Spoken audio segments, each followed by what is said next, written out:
अभिम नमो बुद्धाय। आज दिल्ली में रेखा गुप्ता की शपथ ग्रहण हुआ। इस शपथ ग्रहण के साथ ही देश के दो बड़े भाग महाराष्ट्र और दिल्ली, जो बड़े शहर पर मुंबई और दिल्ली बसा हुआ है, खास कर करके मनुवादियों समाज का कब्जा हो गया, ब्राह्मण और वैश्य समाज का। अब ब्राह्मण, क्षत्रिय, वैश्य और चौथा समाज शूद्र आता है। मनुविधान के अनुसार इसमें सारी जातियाँ आती है।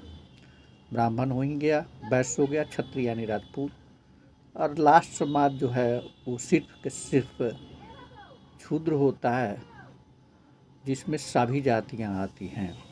तो अब शूद्रों ये सोच लो, यादव, कुर्मी, कोयरी, मोहम्मडन, अंग्रेज, क्रिश्चियन, सरदार, ये सारे के सारे अब सोच लो कि अब तुम लोग को पिटाने की बारी आ चुका है। रेखा गुप्ता जिस तरह की भाषा ये रेखा गुप्ता कर रही है, यही रेखा गुप्ता है। ये वीडियो भी वायरल। अब इससे आप अंदाजा लगाइए कि रेखा गुप्ता जनता की के साथ योग्यता क्या व्यवहार है। करेंगे तो शूद्रों जो 70% तुम वोट दिए हो, तो अपनी तो खमियाजा भुगतनी ही पड़ेगी, क्योंकि पूरे देश पर मनुविधान के अनुसार शासन चल रहा है। तो आपकी रोजी रोटी तो चली गई, प्राइवेटाइजेशन करके आपको कहीं रोजी रोटी मिल नहीं रहा है।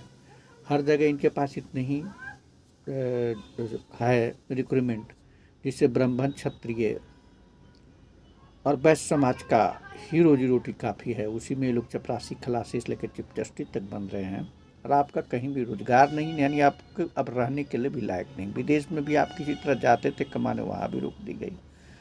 तो आप 2 किलो की अनाज पर नौकरी करना भी मुश्किल हो जाएगा, ये स्थिति आ रही है। जितने भी लोग शूद्र समाज के लोग रोजगार कर रहे हैं, कहीं गार्ड का, कहीं सिक्योरिटी का, कहीं चपरासी का, तो उनकी हालत भी वही है। कहीं पैसे मिलते हैं, कहीं नहीं मिलते हैं। तो मैं देख रहा हूँ, जैसे कि स्थिति देख रहा हूँ, शूद्र समाज के लिए बहुत ही भयावह स्थिति आने वाली है। और जिस तरह से 2 भाग देश के बड़े भागों पर मुंबई और दिल्ली में राज आ गया, अब जो है आपकी कल्याण नहीं है, अब मुश्किल है। जबकि अब 70% है, दिल्ली हो या कहीं भी हो, यदि सभी मिल जाते हैं तो 70% है। लेकिन आप अपने नेताओं के चक्कर में पड़ करके, मायावती, चंद्रशेखर भैया, या आप जितने भी नेता हैं अलग अलग जो राग अलापे, तो आपके समकक्ष मान ले बनिया समाज के कोई थे, अरविंद केजरीवाल जी, वो आपको हेल्प करने के लिए तैयार थे, तो उनको भी हटा दिया। अतीसी जो खुद क्रिश्चियन समाज से आती हैं, तो ऐसे लोगों को जो आप हटा दिया कि अतीसी सीधा क्रिश्चियन समाज से हैं, तो अब आप सोचो कि आपकी क्या स्थिति होने जा रही है।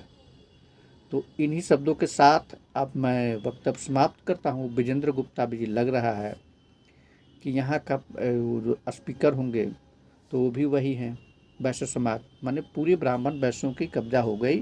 तो आप शूद्रों की स्थिति सबसे दयनीय होने वाली है। इन्हीं शब्दों के साथ मैं अपना वक्तव्य समाप्त करता हूँ। मेरे चैनल को ज़्यादा से ज़्यादा शेयर करें, सब्सक्राइब करें, जिससे आपके ही फ़ायदा होगा। मैं सही चीज़ों को आपके सामने लाते रहूँगा। जय भीम, नमो बुद्धाय।